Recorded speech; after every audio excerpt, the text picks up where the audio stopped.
मिल जाए, बारिश का समय चालू हो जाए और बारिश के समय पर एक बेलपत्री का पौधा, एक बेलपत्री का वृक्ष रोड के किनारे कहीं पर भी अवश्य लगाना। किसी पर अगर वृक्ष की छांव पड़ जाएगी तो उसका जीवन सार्थक हो जाएगा, उसकी जीवन की धन्यता हो। अगर रोड के किनारे नहीं लगा सकते तो कहीं ऐसी जगह लगाना जहां कोई पथिक के सिर पर बेलपत्री के वृक्ष की छांव पड़ जाए। इतना कितना कहा गया है शिव महापुराण के अंतर्गत, कितना वर्णन करा गया। 1000 अश्वमेध यज्ञ कर लो, 1,00,000 सर्वतोमुखी यज्ञ कर लो, भारत की भूमि के सारे तीर्थ कर लो, लाखों एकादशी के व्रत कर लो, और शिव महापुराण की कथा कहती है हजारों गौदान कर लो, और शालिग्राम भगवान को सोने के सिंहासन पर बिठाकर सोने का मुकुट पहनाकर दान कर लो। उतना पुण्य केवल एक बेलपत्री शंकर भगवान को समर्पित करने से प्राप्त हो जाता है। केवल एक बेलपत्र, शिव महापुराण की कथा कहती है एक बेलपत्र समर्पित करने से वो फल प्राप्त हो जाता है। पर बेलपत्री भी कभी कौन से वृक्ष से तोड़ना चाहिए, कैसे वृक्ष की बेलपत्र होना चाहिए। कई लोग जरा जरा सा बेलपत्री का वृक्ष होता है, उस बेलपत्री के वृक्ष की बेलपत्र तोड़ लेते हैं, उस बेलपत्री के वृक्ष की बेलपत्र तोड़कर शंकर भगवान को समर्पित कर देते हैं। ना ना, बेलपत्री का वृक्ष कैसा होना चाहिए, जिस बेलपत्री के वृक्ष की छांव हम पर पड़ रही हो, जो हमारे मस्तक से नहीं, हमारे दोनों हाथ खड़े होने के बाद हम ऊंचा करें और उस पर भी उस बेलपत्री की पत्तियां स्पर्श ना कर पाए, हमारे हाथ पर भी बेलपत्री के वृक्ष की छांव हो, ऐसे बेलपत्री के वृक्ष की पत्ती तोड़कर शिव को चढ़ाई जाती है। ये नहीं कि छोटा सा बेलपत्री का पौधा तुम्हारे घर में लगाए, गमले में लगाए, उसी की पत्ती तोड़कर भगवान को चढ़ाते जाओ, तो ये हम पुण्य नहीं कर रहे, ये हम पाप कर रहे हैं। हमारे ऊपर बेलपत्री की छांव हो और उसकी पत्तियां ली जाए, तब तोड़कर भगवान शिव को समर्पित करी जाए, तब वो पुण्य प्रदान करते हैं। जरा जरा से पौधों की पत्तियां हमको पुण्यता नहीं देगी, जरा जरा से पत्ते की पत्तियां हमको पुण्यता प्रदान नहीं करेगी। पुण्यता तब देगी जब वो वृक्ष बड़ा हो जाएगा, जब वो वृक्ष बड़ा हो जाएगा, उस वृक्ष की मूलता बढ़ जाएगी।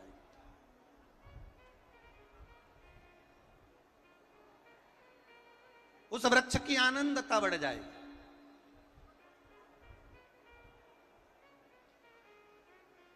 आप करो भजन।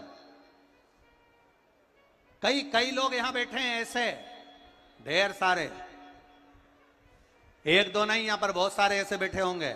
सावन का महीना आया, बेलपत्री तोड़ना है, पूरी की पूरी डाली तोड़ कर लिया है, डाली तोड़ के लाए, पत्तियां निकाली, डाली को उठाकर फेंक दिया और उस पत्तियों को पूरे मोहल्ले में बांट दिया। जी जी तुम भी लो, काका जी तुम भी लो, फूफा जी तुम भी लो, मामा जी तुम भी लो।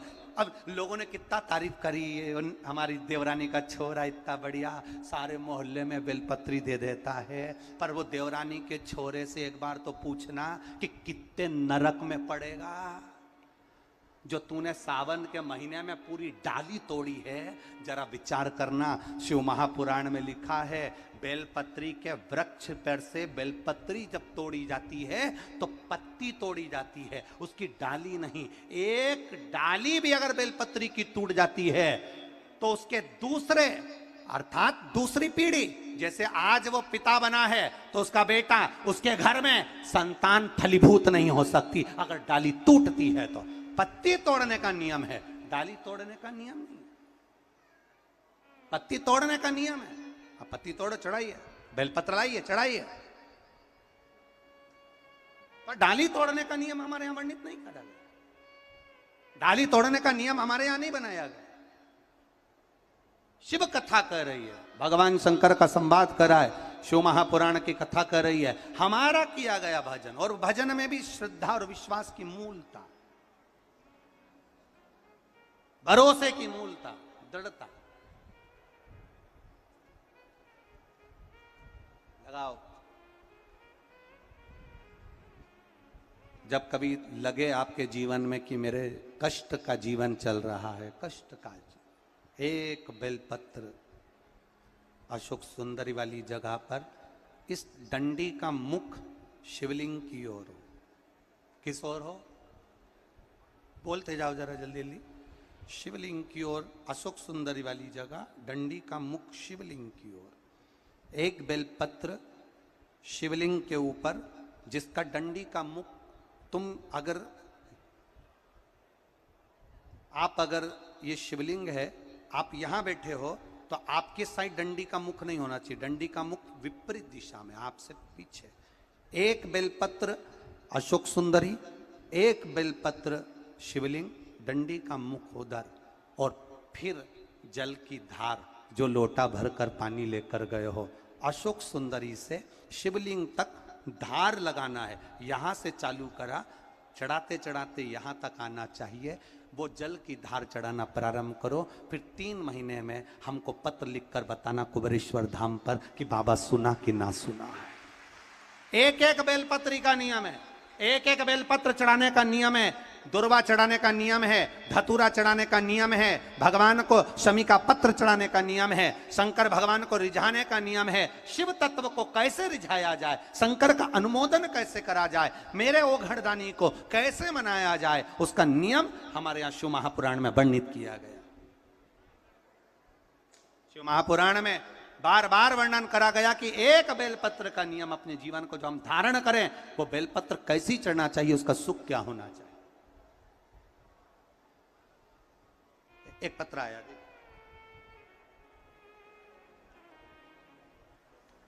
आज तो भला हो भोपाल वालों का, पत्र में पंखा भी भेजा हो।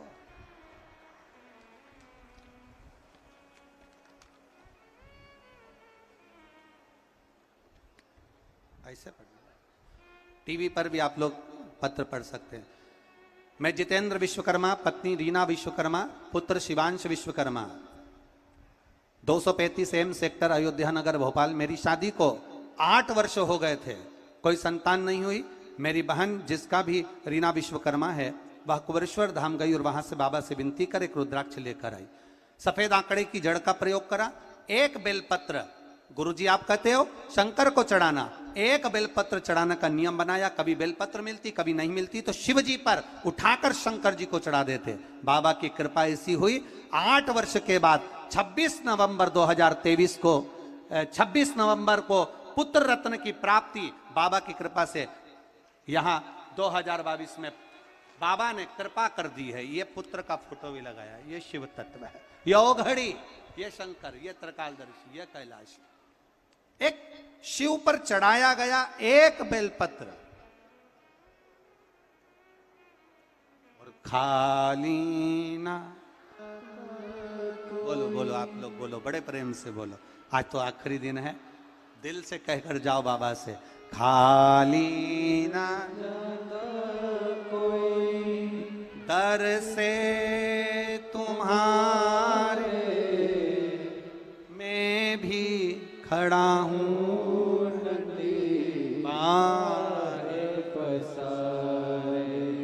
अपने हृदय लगा लो, लगा लो, गिरा जा रहा हो, उठा लो, उठा लो। हमारे बीच में आदरणीय मध्य प्रदेश शासन के लाडले मुख्यमंत्री यहाँ पर पधारे हैं, आदरणीय श्री शिवराज सिंह जी चौहान जी।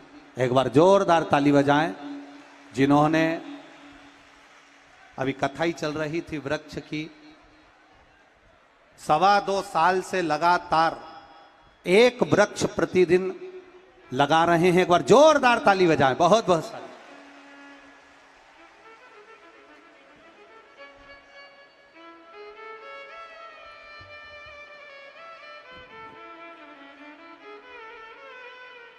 आदरणीय मुख्यमंत्री महोदय जी का, जिन्होंने इतने सुंदर शब्दों से आप और हमको कृतार्थ किया।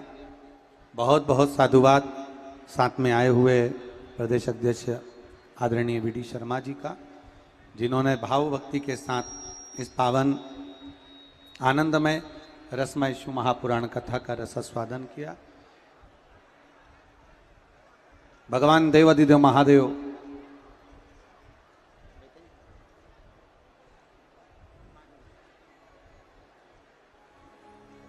भगवान शिव औघड़दानी त्रिकालदर्शी कैलाशी अविनाशी और शिव तारकाक्ष विदुम्माली और कमलाक्ष की इन तीनों के लिए भी मेरे देवाधिदेव महादेव को याद किया और तारकाक्ष विदुम्माली कमलाक्ष की ये तीनों जब उपद्रव किए तब भगवान शिव जी ने पशुपति रूप धारण किया। देवताओं को 33 कोटि देवी देवताओं को पशु बनाकर 33 कोटि देवी देवताओं को पशु बनाकर भगवान शिव स्वयं पशुपति नाथ बनकर तीनों पुरियों में प्रवेश कर गए और तीनों पुरियों में प्रवेश कर कर तीनों को तारकाक्ष विदुम्माली कमलाक्ष की तीनों को एकाग्रित किया और तीनों को एकाग्रित कर कर भगवान शंकर जब नंदी का रूप रखकर विशाल नंदी बनकर तारकाक्ष विदुम्माली और कमलाक्ष की पर प्रहार किए। प्रहार करते से ही तारकाक्ष और विदुम्माली थोड़ा सा हटे और कमलाक्ष की ने भगवान देवाधिदेव महादेव का फरसा उठाकर शीश काटा। जो शीश कटा वो नेपाल में डोलेश्वर महादेव के रूप में पशुपति नाथ के रूप में रहा। जो धड़ बना वो केदारेश्वर के रूप में विराजमान हुआ। पर देवता आश्चर्य में पड़ गए कि देवाधिदेव महादेव अगर आज तारकाक्ष विदुम्माली और कमलाक्ष की इन तीनों का संहार नहीं करे तो फिर ये तो इनका संहार हो ही नहीं सकता। तब भगवान शिव ने उसी समय पर प्रकट होकर भगवान देवाधिदेव महादेव मेरे त्रिकालदर्शी मेरे कैलाशी ने त्रिशूल उठाकर तारकाक्ष विदुम्माली और कमलाक्ष की तीनों का संहार किया। चारों तरफ आनंद समाहित हुआ। शिव जी का एक स्वरूप प्रकट हो गया जिसका नाम पशुपति नाथ। और कोई साधारण सा स्वरूप नहीं। शिव महापुराण की कथा वर्णन करती है, शंकर भगवान का पावन चरित्र वर्णन करता है। पशुपति पाशुपत्य अस्त्र पाशुपत्र व्रत और पशुपति स्मरण का वर्णन हमारे यहां शिव महापुराण में किया गया, जिसके अंतर्गत जब माताएं पशुपति व्रत करती हैं तो आपको पहले भी कथाओं में वर्णन किया कि 5 सोमवार का वो व्रत होता है। कितने सोमवार होता है? 5 सोमवार। किस किसने करा है जरा हाथ उठाओ एक बार। सबने करा है? रख लो हाथ, रखिए। पशुपति व्रत 5 सोमवार का होता है। कितने दिए लेकर जाते हैं? 6 दिए लेकर जाते हैं। प्रसाद साथ में लेकर जाते हैं। सुबह भोलेनाथ जी का पूजन करना, 6 दिए शिव मंदिर में रखना, 5 दिए प्रज्वलित करना, प्रसाद जो मीठा बनाकर लेकर गए उसके 3 हिस्से कर कर 2 हिस्से मंदिर में रखना, 1 हिस्सा वापिस थाली में लेकर आना और 1 दिया जिसको जलाया नहीं है उसको थाली में भगवान देवाधिदेव महादेव के द्वार से वापिस लेकर आना। अपने घर में प्रवेश करते समय राइट हैंड में वो दिया रखना, जैसा शिव महापुराण में वर्णित किया गया है। पाशुपत्य व्रत का दीप प्रज्वलित करना, भीतर प्रवेश करना, प्रसाद का जो हिस्सा लेकर आए हो उसको पाना, फिर भोजन ग्रहण करना। ऐसे 5 सोमवार तक पशुपति व्रत किया जाता है। इस पशुपति व्रत का मूल तत्व है हमारे जीवन में आनंद की अनुभूति करना। जैसे हम भगवान के दरवाजे को प्रकाशित करते हैं, भगवान शंकर के द्वार को जैसे हम प्रकाशित करते हैं, वैसे हमारे जीवन में प्रकाश हो, हमारे जीवन में आनंद का प्रकाश हो। ऐसा पशुपति व्रत का वर्णन किया गया। कल कथा में एक बात कही थी आप लोगों से, आप लोगों के स्मरण में होगा। कल कथा में कहा था कि भगवान शिव के मंदिर में अगर हम प्रवेश नहीं भी कर सके मान लो शंकर के द्वार पर, शंकर की चौखट पर, शिव के द्वार हम नहीं पहुंच पाए,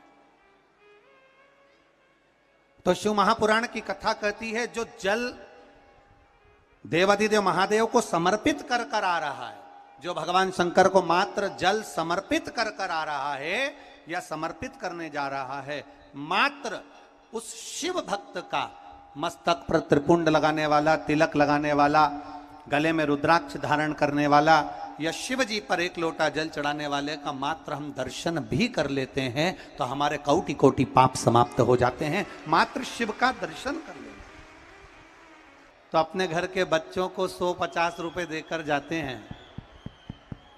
उसी तरह कथा का विराम का दिवस है, मेरा महादेव भी जब आज यहां से कथा विराम हो तो आप सबकी गोदियां भर कर जाए, ऐसा बाबा से प्रार्थना, हृदय से कहिए,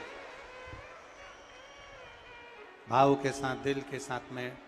जहां जगह मिले, कार्यकर्ताओं से भी निवेदन है, जहां जगह मिल जाए वहां बैठो और बैठकर दिल से बाबा से अपने मन की बात भाव के साथ में।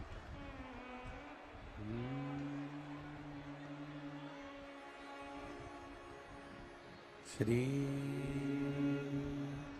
शिवाय नमस्तुभ्यं, श्री शिवाय नमस्तुभ्यं,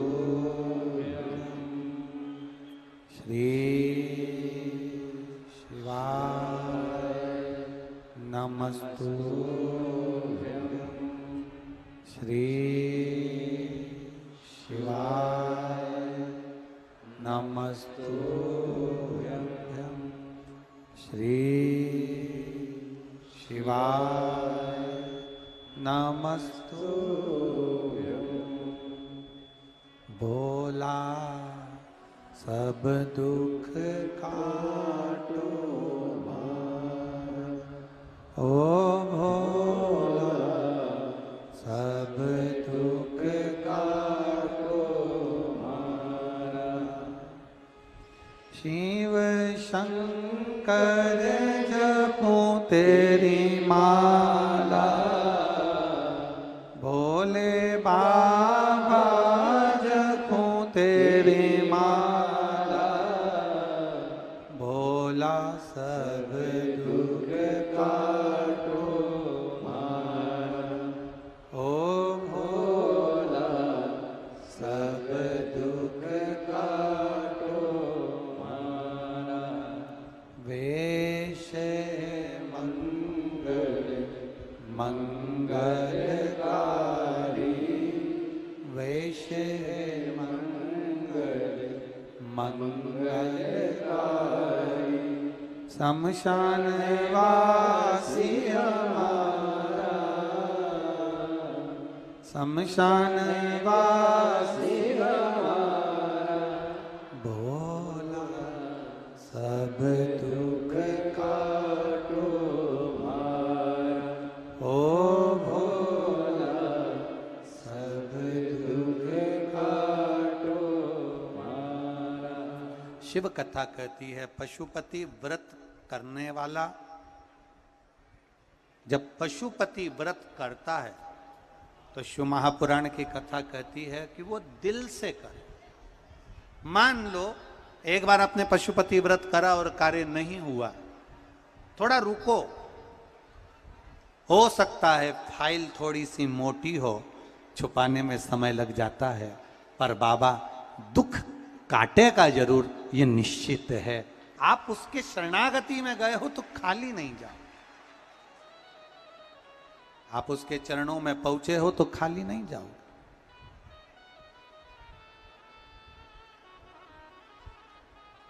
जब देवता और राक्षसों ने मिलकर मंथन करा, उस मंथन में सबसे पहले विष नहीं निकला है, उस मंथन में सबसे पहले निकली है गाय। सबसे पहले प्रकट होने वाली है गौ माता, जो मंथन में प्रकट। उस गौ माता के निकलने का कारण क्या था? मंथन में गाय निकली तो निकली क्यों? गौ माता के मंथन में निकलने का केवल एक कारण था कि मंथन में सबसे पहले गौ माता निकली है, उसके बाद हलाहल विष निकला है। शिव महापुराण की कथा कहती है मंथन में गाय निकलने का कारण केवल इतना था कि जो हलाहल विष निकलेगा और जो इस विष को पिएगा उसका कंठ जलेगा, उस कंठ की जलन को अगर कोई रोक सकता है तो गौ माता का दूध रोक सकता है। एक बात बहुत सुंदर है, ध्यान रखिएगा थोड़ा सा। कभी अगर मौका लगे और सोमवार की अष्टमी पड़ जाए, क्या पड़ जाए सोमवार की, जम के बोलो जरा, अष्टमी। या तो सोमवार की अष्टमी पड़ जाए, या हर महीने शिवरात्रि आती है, हर महीने आती है, या तो सोमवार की अष्टमी पड़ जाए या फिर सोमवार की शिवरात्रि पड़ जाए, हर महीने आती है। प्रयास करना।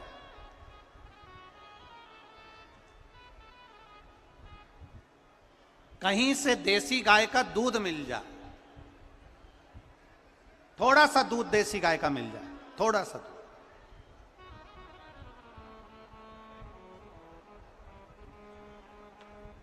देसी गाय का थोड़ा